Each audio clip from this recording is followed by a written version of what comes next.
নমস্কাৰ বন্ধু-বান্ধৱীসকল আৰু এটা নতুন ভিডিঅ'লৈ স্বাগতম জনালোঁ। বন্ধু-বান্ধৱীসকল, অসম সাহিত্যৰ কেইটামান অতি গুৰুত্বপূৰ্ণ কুৱেশ্যন এনসাৰ উল্লেখ কৰা হ'ব। ভিডিঅ'টো শেষলৈ চাই থাকিব আৰু ভিডিঅ'টো চাই যদি ভাল লাগে like, comment, share and subscribe কৰিব, লগতে বেল আইকনটো প্ৰেছ কৰিব। কুৱেশ্যন নম্বৰ 1, সাহিত্য অকাডেমি বঁটা লাভ কৰা প্ৰথম অসমীয়া পুথিখনৰ নাম কি? শুদ্ধ এনসাৰটো হ'ব এ নম্বৰটো বনফুল। বনফুল হৈছে কবি আৰু সু-সাহিত্যিক যতীন্দ্ৰনাথ দুৱৰাৰ চতুৰ্থখন কবিতা পুথি। অসমীয়া ভাষাত সাহিত্য অকাডেমি বঁটা প্ৰাপ্ত এইখন প্ৰথম গ্ৰন্থ। বনফুলৰ লেখক হৈছে যতীন্দ্ৰনাথ দুৱৰা আৰু বনফুল প্ৰকাশ পাইছিল 1952 চনত। মনত ৰাখিব। কুৱেশ্যন নম্বৰ 2, অসম সাহিত্য সভাৰ মুখ্য কাৰ্যালয় ক'ত আছে? শুদ্ধ এনসাৰটো হ'ব বি নম্বৰটো, অসম সাহিত্য সভাৰ মুখ্য কাৰ্যালয় যোৰহাটত আছে। কুৱেশ্যন নম্বৰ 3, অসম সাহিত্য সভাৰ কিমান চনত জন্ম হয়? শুদ্ধ এনসাৰটো হ'ব এ নম্বৰটো, 1917 চনত অসম সাহিত্য সভাৰ জন্ম হয়। কুৱেশ্যন নম্বৰ 4, অসম সাহিত্য সভাৰ প্ৰথমখন অধিৱেশন কোনে সভাপতিত্ব কৰিছিল? শুদ্ধ এনসাৰটো হ'ব চি নম্বৰটো, পদ্মনাথ গোহাঞিবৰুৱা অসম সাহিত্য সভাৰ প্ৰথমখন অধিৱেশনত সভাপতিত্ব কৰিছিল। কুৱেশ্যন নম্বৰ 5, অসম সাহিত্য সভাৰ পৃষ্ঠাপক আৰু সম্পাদক কোন আছিল? শুদ্ধ এনসাৰটো হ'ব এ নম্বৰটো, শৰৎচন্দ্ৰ গোস্বামী অসম সাহিত্য সভাৰ পৃষ্ঠাপক আৰু সম্পাদক আছিল। 1920 চনৰ পৰা 1927 চনলৈকে তেখেতে সম্পাদক পদত অধিষ্ঠিত আছিল। কুৱেশ্যন নম্বৰ 6, লক্ষ্মীনাথ বেজবৰুৱাই কোনখন আলোচনী সম্পাদনা কৰিছিল? শুদ্ধ এনসাৰটো হ'ব বি নম্বৰটো, বাঁহী।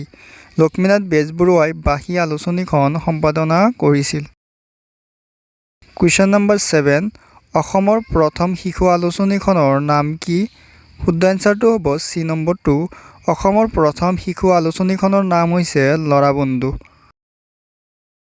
কুৱেশ্যন নম্বৰ 8, অসমীয়া সাহিত্যত প্ৰথম চনেট ৰচোতা কোন বাৰু? শুদ্ধ এনসাৰটো হ'ব এ নম্বৰটো, হেমচন্দ্ৰ গোস্বামী। তেওঁৰ প্ৰথম কবিতা হ'ল প্ৰিয়তমাৰ চিঠি। কুৱেশ্যন নম্বৰ 9, ৰায়বাহাদুৰ উপাধি লাভ কৰা অসমৰ সাহিত্যিকগৰাকী কোন?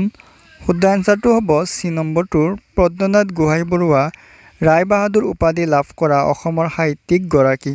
পদ্মনাথ গোহাঞিবৰুৱাৰ জন্ম হৈছিল 24 নৱেম্বৰ 1871 চনত আৰু মৃত্যু হৈছিল 21 এপ্ৰিল 1946 চনত।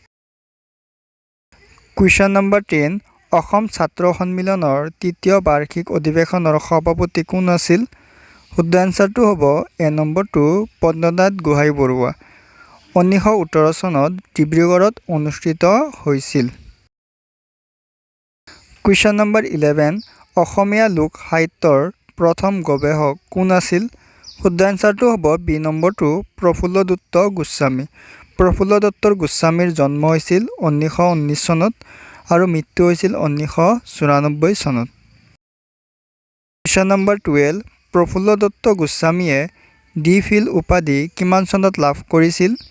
শুদ্ধ এনসাৰটো হ'ব এ নম্বৰটো, 1955 চনত প্ৰফুল্ল দত্ত গোস্বামীয়ে ডি ফিল উপাধি লাভ কৰিছিল।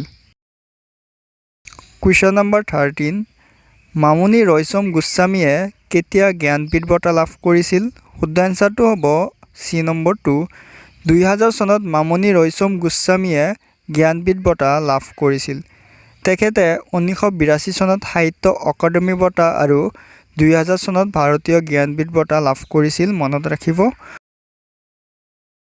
কুৱেশ্যন নম্বৰ 14, অসমীয়া দৈনিক বাতৰি কাকতখনৰ নাম কি? শুদ্ধ এনসাৰটো হ'ব এ নম্বৰটো, দৈনিক বাতৰি। দৈনিক বাতৰি হ'ল যোৰহাট জিলাৰ পৰা অসমীয়া ভাষাত প্ৰকাশিত অসমৰ প্ৰথমখন দৈনিক বাতৰি কাকত। কাকতখনৰ সম্পাদক আছিল বাগ্মীবৰ নীলমণি ফুকন। মনত ৰাখিব, ইম্পৰ্টেণ্ট হয়। কুৱেশ্যন নম্বৰ 15, অসম সাহিত্য সভাই প্ৰকাশ কৰা অসমীয়া অভিধানখনৰ নাম কি? শুদ্ধ এনসাৰটো হ'ব এ নম্বৰটো, হেমকোষ অভিধান। অভিধানখনত 36,816টা শব্দ আছে আৰু 1933 চনত প্ৰথমে অসম সাহিত্য সভাই ইয়াৰ সংকলন আৰু প্ৰকাশ কৰিছিল। মনত ৰাখিব, 36,816টা শব্দ আছে আৰু 1933 চনত প্ৰথমে অসম সাহিত্য সভাই ইয়াৰ সংকলন আৰু প্ৰকাশ কৰিছিল। কুৱেশ্যন নম্বৰ 16 মহাভাৰত কোনে অসমীয়ালৈ অনুবাদ কৰিছিল? শুদ্ধ এনচাৰটো হ'ব এ নম্বৰটো ৰাম সৰস্বতী মহাভাৰত অসমীয়ালৈ অনুবাদ কৰিছিল। মহাভাৰত প্ৰায় 30,000 শ্লোক তেওঁ অসমীয়ালৈ অনুবাদ কৰে।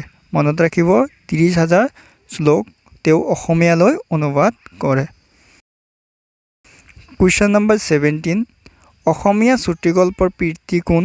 শুদ্ধ এনচাৰটো হ'ব বি নম্বৰটো লক্ষ্মীনাথ বেজবৰুৱা। লক্ষ্মীনাথ বেজবৰুৱা অসমীয়া চুটিগল্পৰ পিতৃ। কুৱেশ্যন নম্বৰ 18 অসমীয়া ভাষাটো ৰাজ্যিক ভাষা হিচাপে কিমান চনত স্বীকৃতি দিয়া হয়? শুদ্ধ এনচাৰটো হ'ব চি নম্বৰটো 1960 চনত অসমীয়া ভাষাটো ৰাজ্যিক ভাষা হিচাপে স্বীকৃতি দিয়া হয়। কুৱেশ্যন নম্বৰ 19 পশ্চিম অসমত অসমীয়া ভাষাটো কি বুলি জনা যায়? শুদ্ধ এনচাৰটো হ'ব বি নম্বৰটো পশ্চিম অসমত অসমীয়া ভাষাটো কামৰূপী বুলি জনা যায়। কুৱেশ্যন নম্বৰ 20 কছাৰী ৰাজ্যৰ ৰাজধানী ক'ত আছিল? শুদ্ধ এনচাৰটো হ'ব এ নম্বৰটো কছাৰী ৰাজ্যৰ ৰাজধানী আছিল ডিমাপুৰ।